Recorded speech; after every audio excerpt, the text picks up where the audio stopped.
We live in a world of such division, dichotomy, dualism, all of these opposites that haunt us.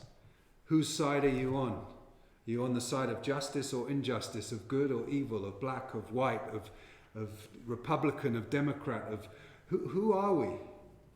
How did we become so divided? It's so painful. Truth and falsehood, individual and community, I and we, us and them, this tribe, that tribe. Opposites. Pro-life, pro-choice. Some of these dichotomies are false dichotomies. In Isaiah, the prophet says, God is the one yotzer or uvore choshech, oseh shalom uvore tara. That God is the one who forms the light and the darkness and peace and evil. All somehow in the realm of one God. The rabbis couldn't deal with the idea, and most of us can't deal with the idea that God can create ra, can create evil. But evil, or what we appear to be evil, is just part of the wholeness of what this world is.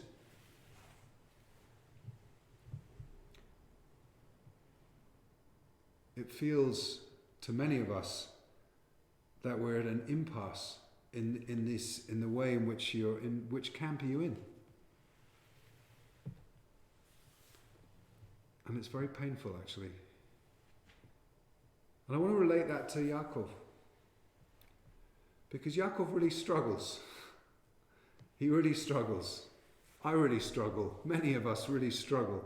Yaakov's wrestling, that archetypal story of this wrestling match, which can be, of course, Yaakov wrestling with his own conscience, with his own inner struggles, his own conflicts of who he is, what his true nature is, like getting out of his system the false narratives about who he is and coming to a new truth and a new direction so that he can inherit his new name, which we are heirs to. We are all Yaakov and we are all Yisrael. We are all Jacob the trickster and Jacob who forges his way through life.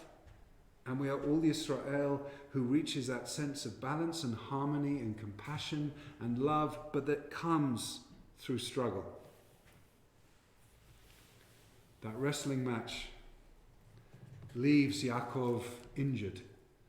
His hip, he walks away with a limp, and that limp kind of stays with him and becomes, in a sense, perhaps, part of his identity. Limping forward, but moving forward with that limp, and yet he is described as shalem, as whole, as complete. There's something in the brokenness that makes him more whole.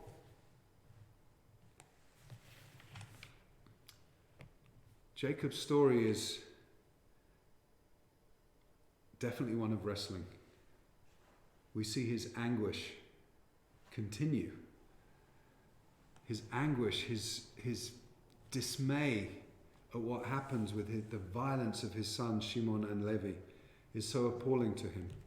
And in a sense, his silence is quite painful right after his daughter Dinah is raped by Shechem. He doesn't say very much.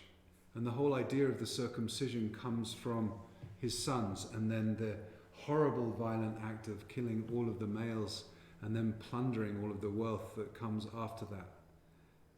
And Jacob is so humiliated and distraught by that. And in a sense, you could be so critical of him because he hasn't stood up.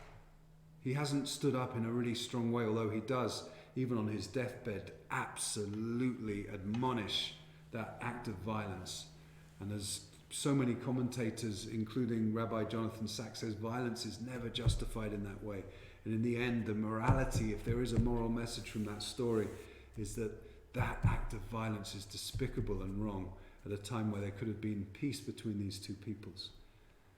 But how does that peace get created in Jacob? Jacob is Yisrael. Yisrael comes from struggle. As the Torah says, you wrestled with God and with man. You wrestle with humanity, you wrestle with your spirituality. Your physicality and your spirituality are these different kind of poles. The difference really between these two brothers, Esav and Yaakov, is about materiality and spirituality.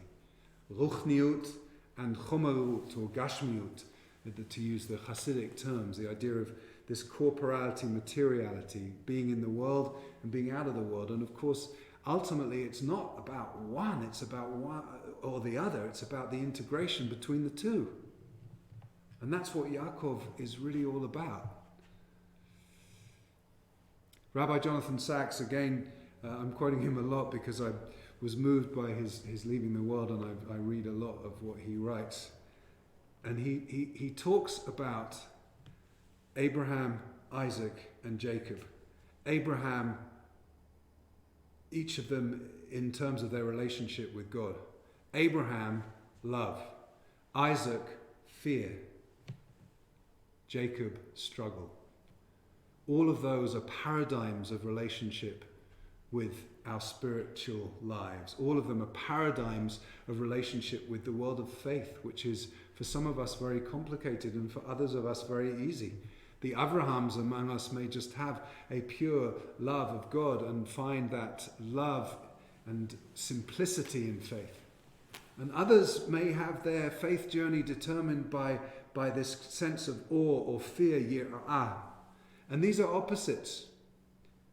And struggle is a struggle. Sometimes I feel love, sometimes I feel fear, sometimes I feel hatred, sometimes I feel love, whatever that might be. But to put it into Kabbalistic terms, the archetypes, these three archetypes, Avraham, Yitzchak, and Yaakov, are in Kabbalah, in the Sfirot, in the tree of life, Chesed, Gevurah, and Tiferet. Chesed is that unbounded love. Gevurah is about boundaries, in a sense, resistance, you could say. And Tiferet is about harmony and balance and integration and beauty. And Tiferet is in the heart. Yaakov represents Tiferet. Yaakov holds this very complicated space. The heart is a complex organ. I'm not a biologist, but I know enough about the physiology of the heart to know it's a complex muscle and a structure that is constantly pumping blood through our system. And the four chambers of the heart are different, and they have different functions. And of course, if the heart stops functioning, it's so life-threatening for us. But the heart, the center of Tiferet, is also in Hebrew the word for heart. There's lev, but there's also levav with the double bet, and the idea that the heart is a place in which we can hold both the Yetzer Hara and the Yetzer Tov, that every human being has, the inclination to do good and the inclination to do evil. That idea, that Isaiah text of the Yotzeh Or V'choseh Shalom U'Voret Hara, that good and evil are somehow part of the same mechanism, the same spiritual mechanism that we live in. And so Tiferet, although we think of it as being this place of peace and integration, it's also a place where we continue to wrestle with those opposing forces. And that, in a sense, what we see Yaakov do. He's wrestling with the opposing forces. He's measuring up what it means to live into Tiferet, to live into harmony. Harmony doesn't necessarily mean peace and tranquility all the time. At the beginning of next week's Parsha, we see Vayeshev, like finally Yaakov got to settle down. He found that place of peace, but of course that was immediately uprooted, because then we have the whole Joseph story that starts, which is going to be part of our Hanukkah narrative, So the illusion that Tiferet, that the heart is about peace, but the striving to integrate opposites, these harsh dualities that we have. And of course we see it played out in our political structures in a big way. And I'm not intending this talk to be a political talk, but I was incredibly compelled this week by something that I read in Jonathan Sacks's book on morality, where he talks about the Jewish idea of two ways to argue. This idea that there's these two very, very important concepts of machlochet l'shem shamayim, of disputes for the sake of heaven, and also dan lekaf zchut, the idea of judging each other favorably. But he talks about, and this may be hard for some of us to hear, but he talks about the politics of popularism, which we've of course been living with, and the way in which populism has become part of our political discourse here in the States, but also all over Europe, and the threat and the danger that it poses to the future of freedom on the one hand. But he also talks about the phenomenon of wokeness, and he quotes something that Barack Obama said when he was president. And what he says, which I find so compelling and important to hear right now, is that what links popularism on the one hand and the phenomenon of wokeness discussed by Barack Obama on the other is that they are both binary, both extreme, both divide the world into good and evil, black and white, with no shades of grey. Both see themselves as the oppressed and their opponents as the oppressors. They see no saving grace on the other side. It's a really, really important idea for us to wrestle with. This parsha is all about wrestling. Where is the nuance? We have to, as a civilization, bring back the nuance.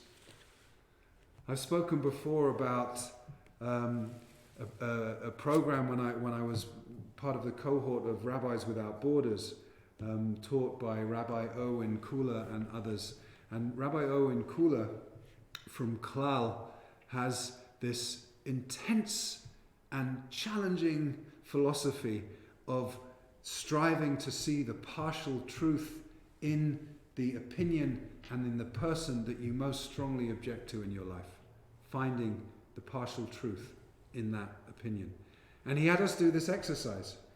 He had us find a value that we really, really cared about, and then find someone else in the group or a couple of other people in the group who cared about the same value. And then we spent a whole day researching and constructing the argument for exactly the opposite side of that value that we cared about. So I joined with a rabbi from Massachusetts, a vegan rabbi from Massachusetts, and we both cared about animal rights and issues of sustainability with agriculture, etc.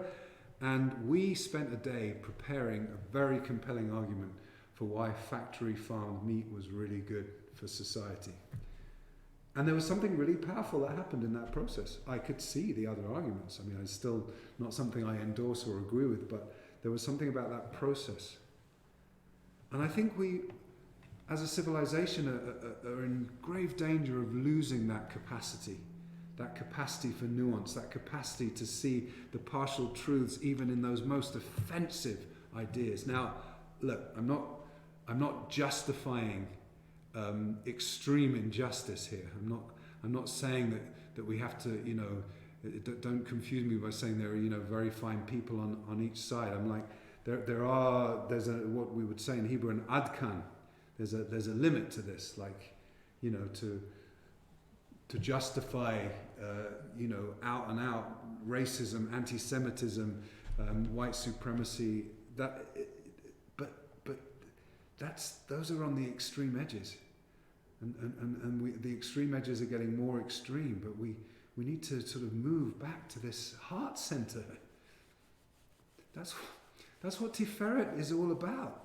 That capacity to integrate, that capacity to not see this binary, binary of gender. So many people don't fit into binary genders, and we've constructed such strong identities, identity politics, where you're either this or you're that. The tribalism that comes with that. It's what's created this reality that families are not talking to each other anymore. When Yaakov and Esav meet, and all of the very harsh interpretations and commentaries about Esav's real motivations, But when there's something about Yaakov's capacity after everything he's done and experienced to this point, this bowing down 7 times, and the way that impacts Esav, if Yaakov is representing Tiferet in the heart center, there's something about his action that reaches Esav's heart center. And I do believe in the moment they embrace, it's a very genuine embrace and a very genuine reconciliation. And maybe that's a Yisrael moment. But we know that even though Yaakov is given this new identity of Yisrael, the Torah goes backwards and forwards all the time. Yaakov Yisrael, Yaakov Yisrael. He's never fully not Yaakov. There's the struggle, the wrestling continues throughout the rest of his life. And as I said before, the Sfat Emet, the Hasidic commentator, says we, the descendants, we are all Yaakov and we are all Yisrael. We have both of those as part of our own identities. And the idea of this relationship that we have with divinity being either one of love or of fear or of struggle, we have all three. We are Chesed and Gevurah and Tiferet. We're all 3 poles, but the Tiferet is where we can integrate, where we can have integrity in all of our actions and our words. And sometimes that's really hard to take that kind of middle place of integration, and sometimes we are paralyzed in that place. I sometimes am paralyzed in that place of trying to be this sort of Libran balancer out of these opposite energies in the world. Very, very, very tough place to be sometimes, but I think an important one. So when they meet and they have this conversation, as Esav looks up and he says, "What's all this? What are all these? Look, what are all these gifts you're bringing me? Who are all these women? Who are these children?" You know, and there's that whole thing. And then Esav says, "Yesh li rav. I've got a lot." And then 2 verses later, in verse 11, Yaakov says, "Yesh li kol. I have everything. I have everything." And it's a very profound difference saying I have a lot to say I have everything. None of us ever have everything. It's not possible to have everything. What does Yesh li kol mean, right? The Midrash, a fantastic Midrash, because actually Abraham, it seems we're talking about Abraham and Yitzchak as well, Jacob's father and grandfather. In other parts of this book of the Torah, of Bereshit, of Genesis, it talks about Bakol. In Abraham, he was blessed Bakol in everything. And with Yitzchak, Mikol. And here, Yaakov says, Yesh li kol. So, Bakol, Mikol, Kol, which you may recognize from the blessing of Birkat Hamazon, the grace after meals, where we bless the guests at our table. Ha'chaman u'vorech, kol ha'masubin kan, Tivarachu Avraham Yitzchak v'Yakov bakol mikol kol. Just as you blessed Abraham, Isaac and Jacob, bakol mikol kol, referring to 3 places in the book of Genesis where that idea of kol is. But the Midrash says, L'lamedecha shenitbaruchu ha'avot b'chol davar ba'olam hazeh o le'olam haba. The Midrash says that this is teaching us that our ancestors were blessed with all things in this world and in the world to come. Which to me is really about this integration now between this other false dichotomy of the physical and the spiritual. Judaism is not about leaving the physical and only having a spiritual life. So in some ways, Jacob is profoundly about spirituality, but is about spirituality in a very Jewish sense. Spirituality as an integration between the physical and the spiritual. And in the moment that he is really Yisrael, and he's really able to say, Yesh li kol, I have everything. He's basically saying, I have everything that I could possibly need in this world and in the world to come. There is nothing that I lack in this moment, because if I'm really in that that connection, what the Hasidim would call the deveikut, the cleaving to be in God's presence, then everything that I experience in the physical world and everything I experience in the spiritual world is here. And that's really hard, because all conflict, whether it's political conflict or military conflict or family conflict, comes from the sense that I don't have enough. Emotionally, physically, materially, whatever it is, I'm comparing myself to what you have, whether we're a different nation or members of a different family or lovers or whatever we might be. That's kind of where conflict emerges. So if I say, Yesh li Rav, I've got a lot, Rav is, there's always more I could have because I haven't got everything. There's always more I can acquire. And I want to suggest that Yesh li Kol, that I have everything that Yaakov says, is also because he represents Tiferet, because he represents that force of integrity and integration, that he is also saying, I have nuance. I am able, and it's hard and it's difficult and it's a struggle because I wrestle with God and I wrestle with my own conscience and I wrestle whether I'm saying enough, doing enough, standing up enough. But I am wrestling with trying to understand that these two polarities are not polarities, but they can be integrated together inside my own heart, inside that space of Tiferet. Please don't hear this as an invitation to stop acting and working for justice in this world, to stop acting and standing up when we see horrendous injustice in the world. Of course it doesn't mean that. But what it does mean is that the machloket l'shem shamayim, the ability to be in dispute and disagreement for the sake of heaven, means I have to be able to listen. I have to be able to listen to another side. I have to be able to hear the truth, even if it's a truth that I can't bear. I have to be able to hear the truth of another human being who does not embrace the same values that I embrace. Titen emet liYaakov. You give truth to Jacob. Emet, this word emet, truth. Such a complicated concept. And we know in our world truth has become blown up. You know, the whole idea of fake news and alternative fact and all of that, ways in which truth and the notion of truth has become so challenged. But Titen emet liYaakov, emet has been given somehow to Yaakov. That also is what resides in his heart, in that world of Tiferet, that ability to integrate and to balance out. Emet in Hebrew is such a fascinating word. Aleph, Mem, Taf. The first, the middle, and the last letter of the Hebrew alphabet, the Hebrew alphabet. First, middle, and last letter. The rabbis say it's like this very balanced three-pointed stool. It's Chesed, Gevurah, and Tiferet. Emet is also Tiferet. Truth is also this balancing place, because truth is not absolute. If all I can see is my truth, if all I can hear is my truth, if all I can countenance is the social media feeds and the news feeds and the opinions that just reinforce my view of the world, that's not truth. That's just reaffirming what I believe to be true of the world, but the world is so much bigger than that. Those of you who've seen the Netflix movie Social Dilemma will see how the algorithms are designed to feed us with narratives that just reinforce our own sense of what the world is, in opposition to the opinions that are not my own. Titen emet liYaakov.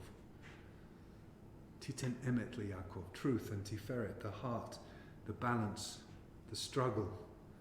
It all continues.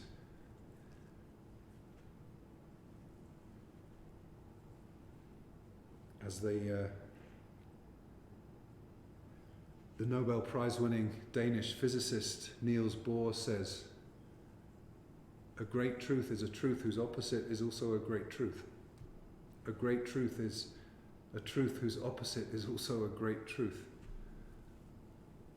From a point of view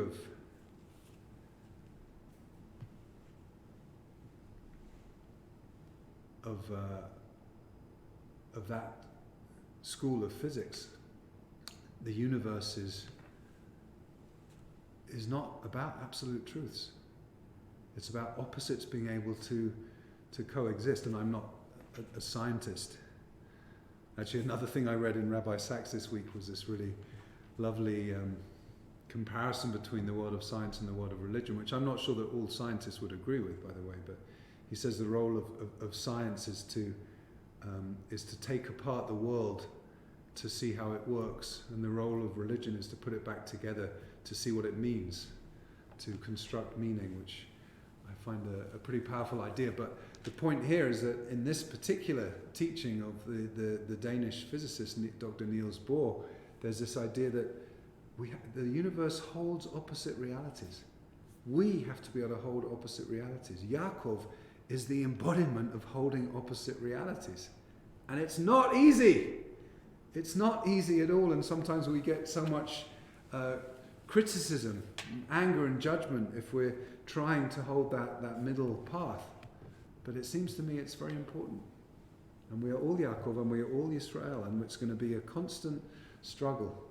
It's not a fixed point. There's no nirvana, there's no clear enlightenment in Jewish practice, in Jewish tradition. The struggle continues really for most of our lifetimes. So the dark night of the soul, that is that wrestling with the angel that Yaakov has all night long. You think that's a one-off event and then it's over and he's transformed and healed and reconciled? No.